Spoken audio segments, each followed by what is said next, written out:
8 de la noche y los lunes a las 8 de la noche. Hoy nos acompaña Andreina Tarazón, abogada egresada de la Universidad Central de Venezuela, con maestría en Economía Global de la Universidad de Economía y Negocios Internacionales de Beijing, China. Fue ministra para la Mujer e Igualdad de Género, feminista, y actualmente es presidenta del Centro de Altos Estudios del Desarrollo y las Economías Emergentes. Bienvenida, Andreina, ¿cómo estás? Muchísimas gracias por la invitación, estoy muy bien. Tanto tiempo sin conversar. Sí, muchísimo. Háblame de ese Centro de Altos Estudios del Desarrollo y de Economías Emergentes. ¿A qué se dedica?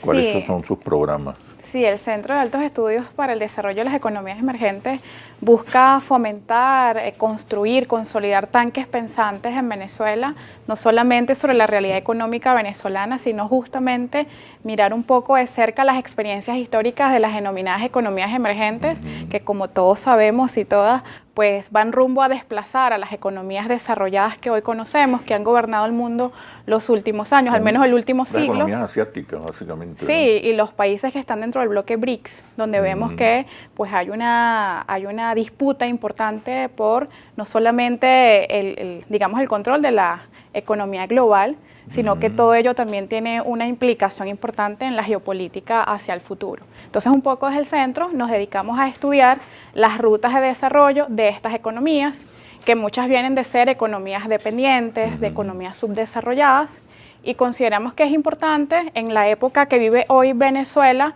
pues mirar estas experiencias. Obviamente que no puede haber ni calco ni copia exacta de estas rutas de desarrollo, pero sin embargo creemos fundamental que hoy en Venezuela los jóvenes, las jóvenes nos formemos en estas experiencias históricas, en lo económico, en lo político y en lo social, pero además también desde nuestro centro buscamos acercamiento cultural con estas nuevas economías. Por eso además también tenemos una escuela de enseñanza de lenguas extranjeras, allí damos clases de mandarín, de ruso, es decir, es una visión global de cómo nos acercamos al conocimiento de estas economías y cómo hacemos también conocer un poco más de Venezuela en estos países que, aunque parecen muy cercanos para nosotros y nosotras en Venezuela, nosotros somos muy lejanos para ellos en torno al conocimiento de qué ocurre hoy en Venezuela. ¿A quién van dirigidos estos estudios?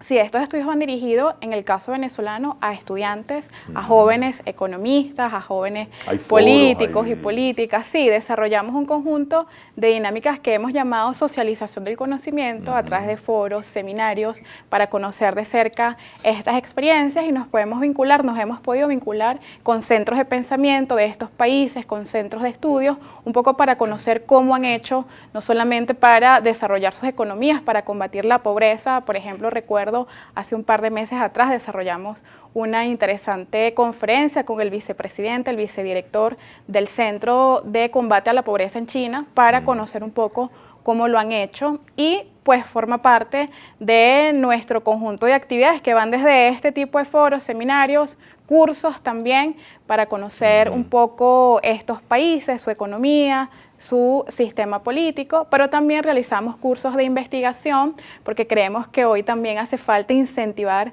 a ese joven investigador, a esa joven investigadora, para que aproxime algunos temas que están ocurriendo en la dinámica mundial a la comprensión venezolana. Hemos hecho cursos de investigación sobre Rusia, economía rusa, sobre China, sobre monedas digitales, por ejemplo, en el caso del yuan, y su análisis comparativo con, digamos, el bolívar digital en Venezuela. Es decir, siempre tratamos de estar, pues, digamos, estudiando temas de actualidad para la propia comprensión del joven y la joven investigadora, pero también para que estas investigaciones sirvan para los decisores y decisoras de la política pública en Venezuela y para el público en general. Van destinados también al gobierno, entonces, ¿no? Exactamente. Y quizás a otros actores importantes, ¿no? Sí, porque inciden en el desarrollo económico. Sí, consideramos que este análisis no debe ser meramente contemplativo de qué ocurre del fenómeno o académico, sino que todos estos estudios deben servir también para que los decisores y las decisoras de políticas públicas en Venezuela puedan tener un acercamiento mucho más fácil, digamos un poco más concretado en temas de actualidad mundial y de actualidad nacional. Mire, tú que eres la experta, ¿cuáles son los nuevos paradigmas del desarrollo global. Sí. ¿Qué nos están diciendo estas economías emergentes? Sí, lo primero que hay que colocar en el centro del debate como una gran verdad es que hoy el mundo interconectado comercialmente, culturalmente, ya es una realidad. La globalización existe y creo que uno de los roles más importantes que han venido jugando los gobiernos de estas economías emergentes es meterse en el juego de la globalización para tomar lo mejor de ella, pero preservando también su independencia nacional, sus soberanías a través de un conjunto de políticas. Y creo que esta ha sido una de las grandes enseñanzas que nos ha dado China, prácticamente ya como primera economía mundial en los próximos 2 años. Ningún país puede ser autosustentable o puede ser, digamos, autoabastecerse totalmente de todos los productos que hoy, digamos, necesitan, solo que tenemos que buscar las ventajas comparativas de nuestros países para incorporarnos en esas cadenas globales de valor con muchísima fuerza para que podamos, digamos, tener una matriz de exportación saludable que además le favorezca también a toda la economía nacional en su conjunto. Dentro de ese nuevo modelo de desarrollo, ¿cuál es el rol del Estado? ¿Cuál es el rol del capital? ¿Cuál es el rol de los trabajadores? Sí, hemos venido observando como digamos, rutas de enseñanza para Venezuela y creo que hoy Venezuela en sí misma es una ruta de enseñanza sobre todo para América Latina, que hoy es necesario mantener el rol del Estado, transformarlo quizás en algunos aspectos de la economía, de la vida nacional, cada quien a su rol, la empresa privada hacer lo que debe hacer, el Estado hacer lo que debe hacer, que es garantizar... Eso va en contra de la política neoliberal. Por supuesto, el Estado... O sea, estamos frente al fin del neoliberalismo. Es así. El Estado garante de que no ocurran fenómenos económicos que perjudiquen a la sociedad en su conjunto. El Estado garante del bien común, pero obviamente pues todos los actores que deben participar en el desarrollo de un país deben estar, digamos, sumados a esta estrategia de desarrollo nacional y creo que Venezuela viene apuntalando hacia allá en los últimos años. Antes de hacer una pausa comercial, el rol del Estado, ¿cuál es? Hasta hace poco el neoliberalismo apuntaba a la extinción del Estado o a colocar el Estado en una posición poco influyente en las políticas económicas. Todo se dejaba en manos del mercado y del capital. Quiero que profundicemos sobre esos cambios, sobre el fin del neoliberalismo y qué es lo que se asoma, cuál es el modelo que deberían seguir los pueblos del mundo, los países del mundo. Pero una vez que regresemos a los comerciales. Vale. Ya venimos. Siempre. Háblame de los cambios que se están produciendo a escala global, sobre todo en el terreno económico. Sí, hoy 2022, recordemos que hubo algunas proyecciones de crecimiento cerca del 5% de toda la economía global, pero producto, digamos, de la crisis en Ucrania con Rusia, obviamente que se han venido, digamos, aumentando los precios de la energía y obviamente que esto impacta en las cadenas globales de suministro, exacto, de alimentos. Una de las mayores manifestaciones de cómo un conflicto muy localizada en una región del mundo entre dos países afecta la economía global, es justamente lo que decíamos en la primera parte del programa. Hoy el mundo está interconectado desde el punto de vista económico y creo que uno de los principales roles, digamos, de las economías emergentes, en el caso de estas economías contrahegemónicas o que no son las tradicionalmente occidentales, es justamente aprovechar este momento convulsionado del mundo para colocar en la mesa algunos asuntos fundamentales, como es el sistema financiero internacional, que amerita reformas. No solamente desde este punto de vista, digamos, muy economicista, sino también que todo esto apuntala a una reforma del sistema de Naciones Unidas, de cómo los países nos interconectamos y luego la defensa del derecho al desarrollo.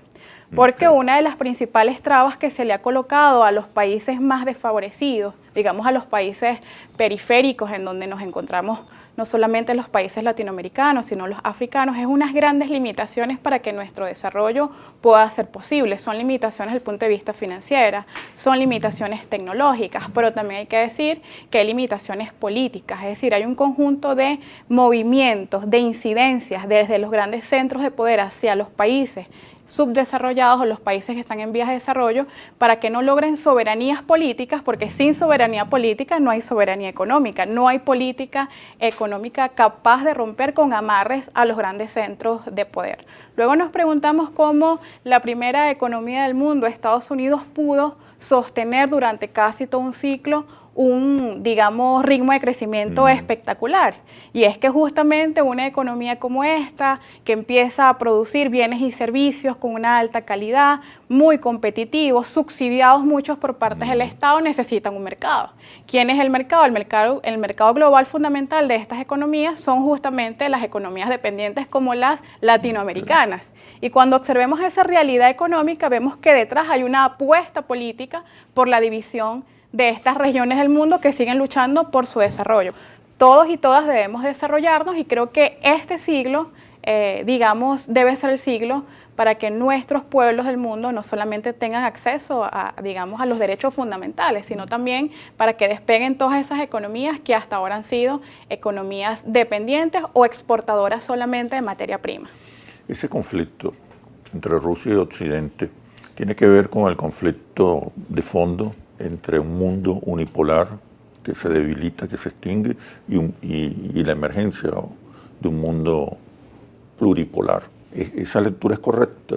Es así, es totalmente correcta. De hecho, ¿Y este conflicto la acelera o la demora? Yo creo que acelera la conformación de esta nueva realidad mundial, porque ha dejado sentado de por medio la hipocresía de quienes gobiernan hoy el mundo de manera dictatorial, incluso en términos económicos y financieros. Cuando no se observa un conflicto con equidad entre las partes, donde no se llama, por ejemplo, la resolución pacífica del conflicto, y allí hay que celebrar la postura de varios países, incluso la venezolana. No estamos a favor de la guerra en absoluto, buscamos y apostamos por la resolución pacífica, pero las voces de Occidente son absolutamente guerreristas. Son unas voces que no buscan la solución del conflicto, sino más bien buscan, a través de este conflicto, hundir a uno de los principales elementos o jugadores históricos del tablero de la geopolítica. El objetivo es posponer el surgimiento de un nuevo orden multipolar. Es así. Sin embargo, creo... Y debilitar estas economías para que no compitan. Sí, pero creo que al final todo lo que ha demostrado esta situación es que hoy es más urgente que nunca que las economías emergentes busquen sus propios mecanismos de cooperación económica internacional, y que definitivamente debemos romper con las amarras de la dictadura del sistema financiero internacional. ¿Qué significa eso? Encontrar nuevas fuentes de financiamiento para el desarrollo.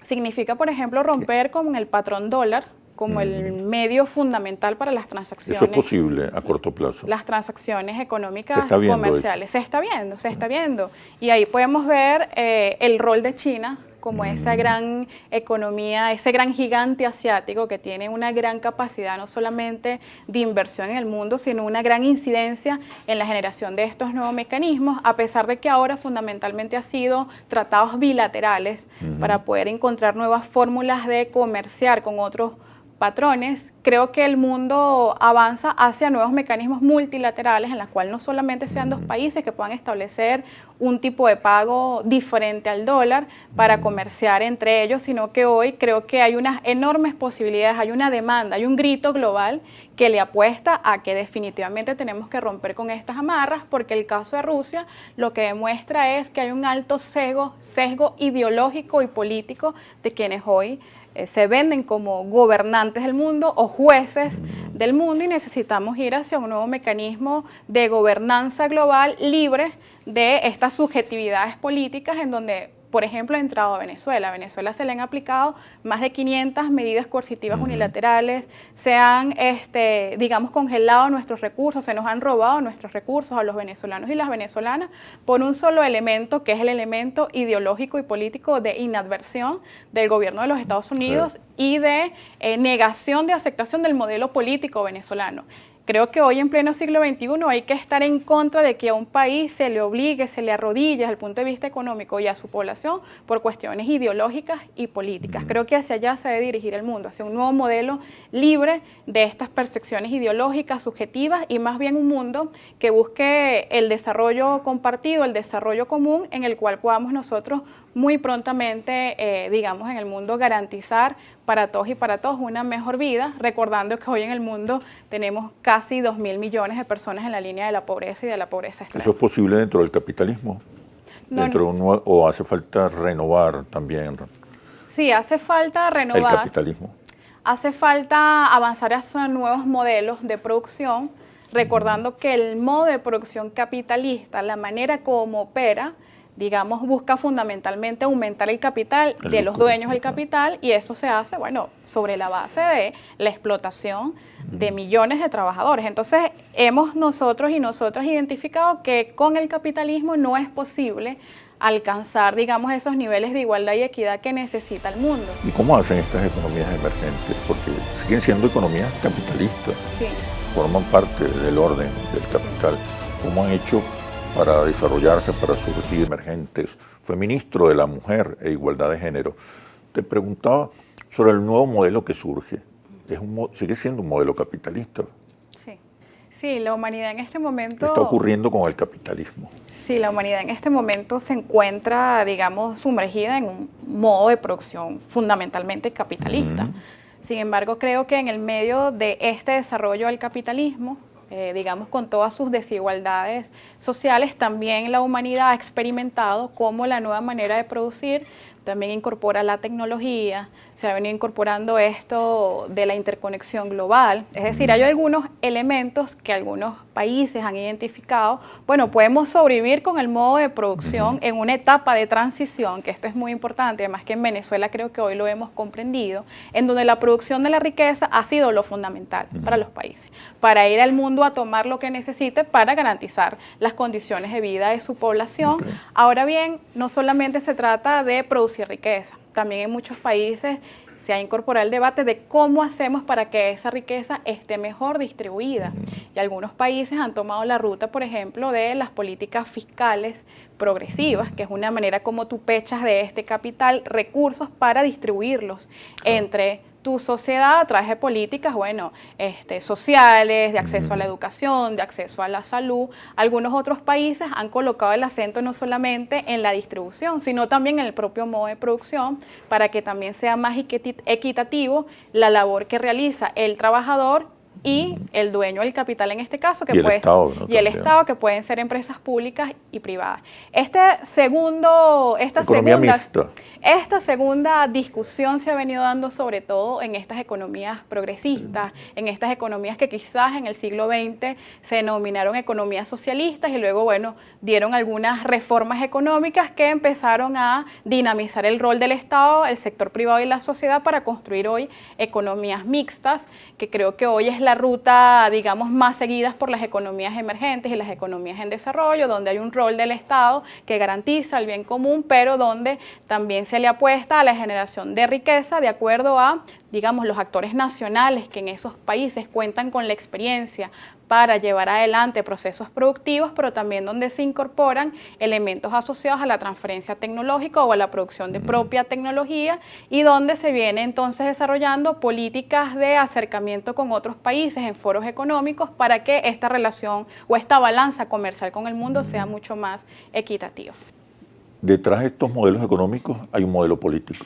Es así. ¿Cuál es el modelo político que mejor puede responder a los desafíos del nuevo desarrollo? Sí, yo considero que un modelo político... Pues en el caso de China no es un modelo muy particular, ¿no? Pero sí, no. Son tremendos debates. Si a mí me preguntan en lo particular qué opino yo sobre el desarrollo económico y el modelo político, para mí las grandes trabas que ha atravesado América Latina en todo este siglo, que no nos permite incorporarnos con más fuerza en las cadenas globales de valor, que nos mantiene en una línea de subdesarrollo económico y social, una de las principales trabas, diríamos, es nuestro modelo político. Son modelos políticos débiles, son sistemas políticos además que no tienen mirada de largo plazo. La alternabilidad del poder, desde mi punto de vista, ha sido una trampa, digamos, hacia las economías latinoamericanas, porque en la dispersión, en los proyectos económicos del corto plazo, de 3 años, 4 años, 6 años, con modelos presidenciales de tan corto tiempo, con una disgregación enorme de la administración pública y de los poderes públicos, obviamente que se hace muy difícil, sobre todo cuando tienes además poderes fácticos como los poderes económicos, absolutamente subordinados a los centros. Muy conservadores también. Muy conservadores y absolutamente subordinados a los centros de poder. No ocurre en algunos países en donde, aunque el sistema político sea muy cambiante, tú tienes poderes fácticos nacionalistas que garantiza que tu proyecto país se pueda mantener en el tiempo. Yo creo que en América Latina han sido suficientes los ejemplos de que tenemos que cambiar nuestro sistema político. ¿Cuál sería el modelo ideal? Mira, no creo que exista quizás un modelo ideal. Lo que sí puedo decir es que tienen que ser modelos políticos estables y de largo plazo. Consensos. Consensos. Policlasistas en este caso, ¿no? Sí, en una etapa de desarrollo económico necesita generar consenso. En América Latina... 10, 20, 30 años sobre el modelo económico. Exactamente. En América Latina estamos apenas en la etapa de diversificación productiva. Estamos muy atrasados respecto al mundo. Y creo que esta dinámica de consensos sociales y además... Y ese atraso tiene que ver un poco con la calidad del liderazgo, ¿no? Es así, sí, un liderazgo muy atrasado también, muy subordinado a los intereses de los Estados Unidos, muy mediocre, muy populista también. Entonces habría que en América Latina, sobre todo, y creo que pasa en África también, nos debemos un debate regional sobre nuestros modelos políticos. Tienen que ser de consenso, pero también de largo plazo, con una institucionalidad fuerte, para que los tiempos económicos y tiempos políticos se alineen, porque lamentablemente hoy los tiempos económicos que exigen América Latina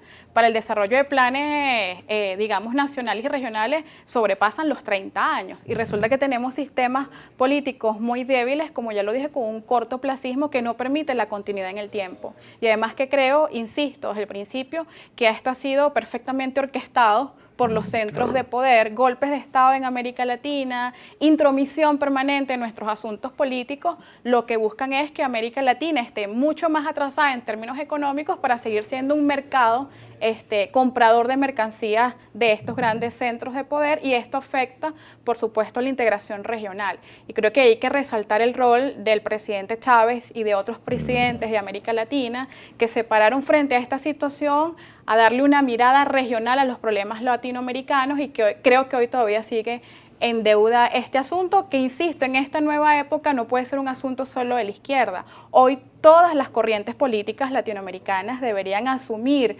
como elemento fundamental de la agenda regional el encuentro latinoamericano, la integración regional y la generación de foros de cooperación interna para que podamos salir al mundo con mejores condiciones. No se trata, América Latina está en una situación tan comprometida desde el punto de vista económico que ningún país puede tener una relación fructífera de largo plazo de manera bilateral con una economía desarrollada o con una economía emergente sin que esto se traduzca en más desarrollo o en un tratamiento desigual. Tenemos que salir como bloque, y para salir como bloque hace falta, por supuesto, colocar en la mesa estos elementos. Las élites están capacitadas, están suficientemente maduras para afrontar estos desafíos. ¿Qué hace falta? Una renovación de élites. ¿Quién puede impulsar esa renovación? Sí, a propósito de tu pregunta, creo que en Venezuela se generó un debate, malinterpretaron a una persona respecto a plantear el tema de que Venezuela, creo yo, y América Latina necesita una renovación del liderazgo económico. Esto es evidente porque ya lo caracterizamos, es un liderazgo económico muy atrasado, muy atrasado respecto a la visión del mundo, respecto a la visión de América Latina, y creo que es un rol hoy de los partidos políticos, de la sociedad en general, del movimiento social, de los gobiernos, digamos, que hoy están al frente de los estados, bueno, garantizar la emergencia de estos nuevos actores económicos que tengan fundamentalmente una visión nacionalista, regionalista, pero que además también tengan la capacidad para poder, digamos, producir de mejor manera, de manera mucho más eficiente, todo lo que se necesita en nuestros países. ¿Cómo instituciones como la que tú presides puede contribuir a establecer, a impulsar este debate, si nuestras élites y nuestros líderes le temen al conocimiento, le huyen a los libros? evidentemente necesitamos construir una sociedad política que opine sobre los temas, pero no puedes opinar sobre los temas si los desconoces, si no los comprendes. Claro. Entonces creo que definitivamente debe haber un acercamiento mayor de los centros académicos, de los centros de estudios, para no solamente transmitir conocimiento, sino también para leer la realidad de nuestro país y poder traducirla de manera académica para un diálogo también interno universitario y para un diálogo internacional. Yo lo decía al principio, Venezuela hoy ha logrado dar unos saltos importantes en términos de crecimiento económico. Sí. Se aspira que podamos crecer este año cerca de 5%, de acuerdo a cifras de CEPAL, una de las economías que más va a crecer en el mundo, y una de las cosas más interesantes es que lo hemos hecho con pie propio. Y creo que hoy Venezuela también necesita, digamos, traducirle al mundo cómo lo hemos hecho, sobre todo para las economías más parecidas a las venezolanas, que son las economías latinoamericanas, de manera que el rol es bidireccional, cómo la academia transmite conocimiento de manera sencilla, pero también cómo la academia puede leer la lectura de lo que ocurre hoy en nuestro país para poder generar no solamente capacidad de debate, capacidad de discusión, sino que creo que hoy Venezuela está dando aportes teóricos de la economía, no solamente, insisto, para América Latina, sino también para el mundo. Enumérame algunos aportes que está poniendo sobre la mesa la Revolución Bolivariana, porque hay cambios profundos, muy valientes en el campo económico. Es así, creo que una de las principales cosas que ha colocado sobre la mesa es cómo tú puedes ir a un proceso de reformas económicas sin renunciar a tu modelo social, digamos, o político. Sabemos que en Venezuela venimos de unos años de recesión, pero siempre creo que ha habido una claridad sobre el objetivo, digamos, los fines últimos del Estado o del proyecto político, que es la igualdad y la equidad social, que ha sido, digamos, muy golpeadas en estos años de crisis, y creo que justamente las últimas políticas o los últimos intentos del gobierno bolivariano por acercarse a la realidad social a través de esta iniciativa del 1x10, de las plataformas tecnológicas, lo que te dicen es que definitivamente Venezuela no ha avanzado hacia un modelo neoliberal, que el Estado ha logrado, en medio de unas condiciones adversas, tomar lo mejor del modelo económico que hoy rige el mundo, ha tomado lo mejor del modelo económico que hoy rige el mundo, ha logrado comprender el rol de la inversión no solamente extranjera, sino que hemos logrado también traer inversión de venezolanos con capitales fuera del país, y creo que hacia allá debemos seguir apostando. Sí, es una de las prioridades. Sí. ¿Cómo describirías el modelo económico venezolano, el nuevo modelo económico? Creo que o incluso podemos ir más allá, la nueva etapa de transición. Exactamente. Al socialismo. Sí, creo que estamos en una nueva etapa de... de ese modelo que hemos aprendido de las economías emergentes. Sí, creo que el modelo venezolano hoy es un modelo mixto, además que está cónsono con nuestra Constitución. Lo que estamos haciendo es economía mixta, absolutamente cónsono con nuestra Constitución, y creo que lo que hemos hecho es colocarle carne, piel, color a lo que dice nuestra Constitución en términos de ubicar el rol del Estado en la conducción de la economía, colocar el rol del sector privado a producir riqueza para el país, y creo que nos queda como reto, bueno, ir hacia un proceso de normalización, estandarización salarial en Venezuela, que sin embargo hay que decir, no estamos en el mismo punto de hace un año o 2 años. Hoy en Venezuela incluso hay empresas que, bueno, tienen para sus trabajadores ingresos que superan los 500 o los $1.000 en Venezuela. Hay que decirlo como una realidad. Sin embargo, debemos ir a un proceso de normalización salarial en Venezuela. Es un reto inmediato. Es un reto inmediato. Muy corto plazo. De manera que nuestro modelo es el mismo modelo de la Constitución. Es una economía mixta, y hemos identificado que la etapa de transición al socialismo no es una etapa, digamos, no es un salto que se puede dar de manera veloz, dejando detrás unas etapas fundamentales. Por ejemplo, la diversificación económica del país, por ejemplo, la renovación de los actores económicos del país, por ejemplo, la interconexión global. Creo que son elementos fundamentales, porque si no tienes riqueza, ¿qué puedes distribuir? Cuando hablas de renovación de los actores económicos, ¿a qué te refieres? ¿Está surgiendo una nueva burguesía, por ejemplo? ¿O es necesario que surja una nueva burguesía? Creo que están surgiendo nuevos actores económicos, desde jóvenes también. Creo que el fenómeno del emprendimiento también ha tenido impactos importantes desde el punto de vista cultural. Recordemos que Venezuela viene de transitar una economía absolutamente rentista que tuvo unos efectos importantes en la cultura del venezolano y la venezolana, y creo que es absolutamente positivo que hoy todos estemos demostrando que con nuestros propios pies, con nuestros propios esfuerzos podemos generar riqueza, podemos generar intercambio comercial, así que nos estamos pues aproximando hacia la configuración de nuevos actores económicos en todos los ámbitos. Creo que es un reto del Estado venezolano poder hacer que esta voluntad de emprender en Venezuela se termina constituyendo en empresas y en emprendimientos sustentables y efectivos a largo plazo para la dinamización del país, por ejemplo, en términos industriales. Tenemos que pasar de un emprendimiento meramente comercial a un emprendimiento que también le apueste a la industria del país, que genere empleo, que genere riqueza y que además pueda generar aumento de las exportaciones en nuestro país. ¿Qué le falta al modelo económico bolivariano, al nuevo modelo económico bolivariano? Sí, creo que un elemento fundamental que debe acompañar todas las reformas económicas que hoy se están adelantando en el país es una profunda reforma administrativa. Nosotros tenemos que ir hacia una síntesis, por ejemplo, del entramado legal en Venezuela. El entramado legal en Venezuela no puede ser ininteligible para cualquier inversor o para cualquier actor económico. Sí, tenemos que ir hacia un proceso de simplificación.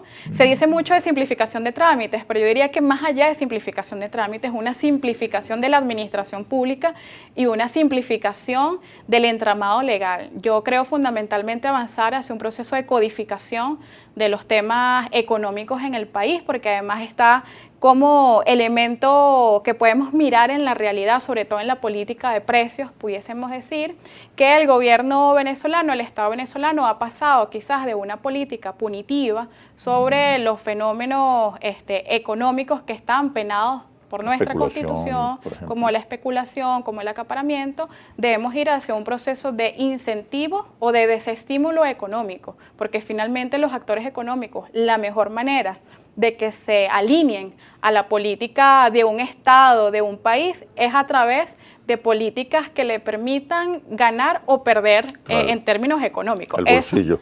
El bolsillo, es así.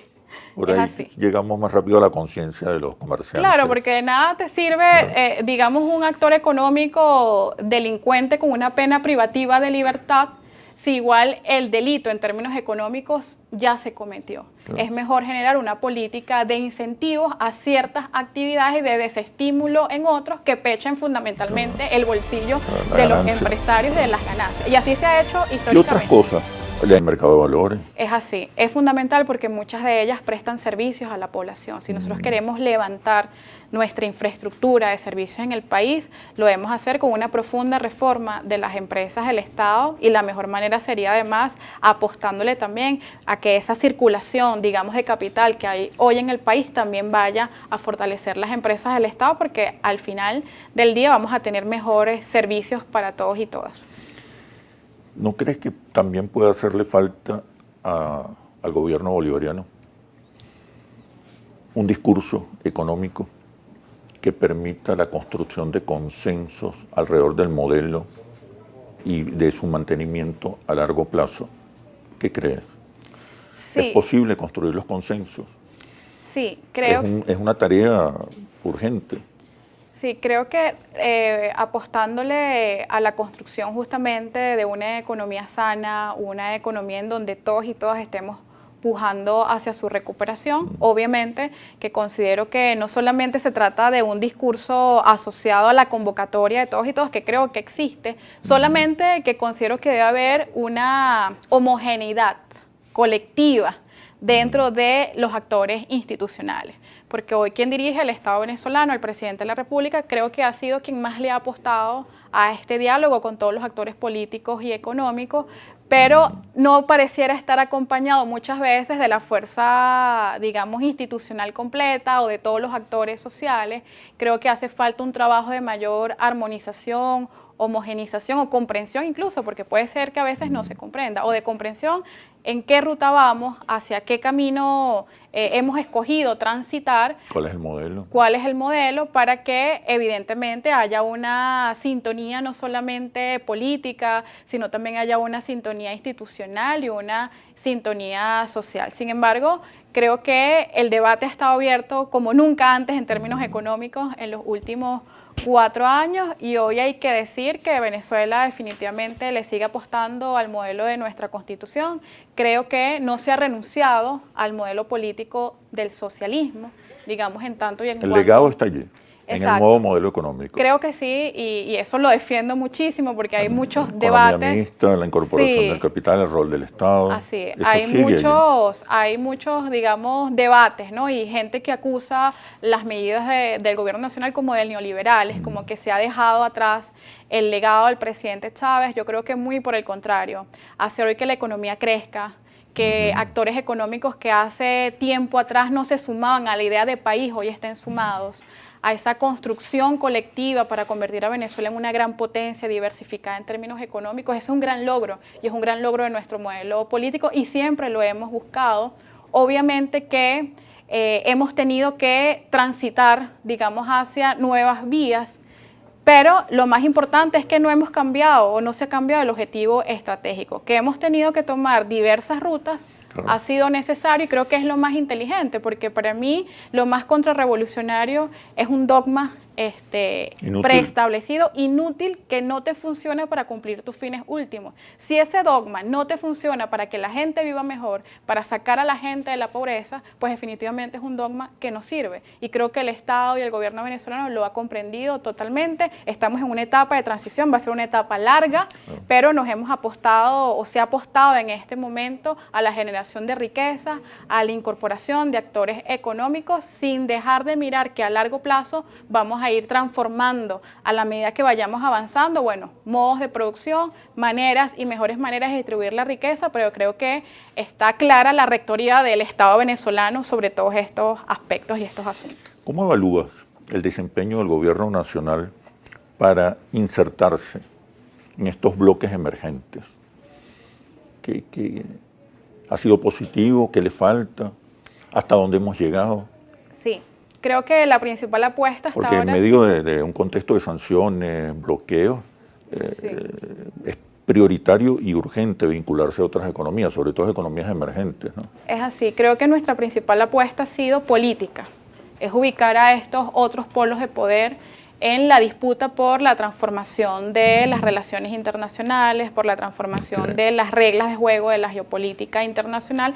Eso es fundamental, el acuerdo político inicial, ¿no? Creo que allí hemos sido unos campeones. De hecho, hay que decir que hoy América Latina dejó de mirar a Occidente como su único punto de encuentro, de fuente de inversión extranjera, gracias a el impulso que hizo este modelo político para incorporarse, para mirar, para relacionarse con otros polos de poder.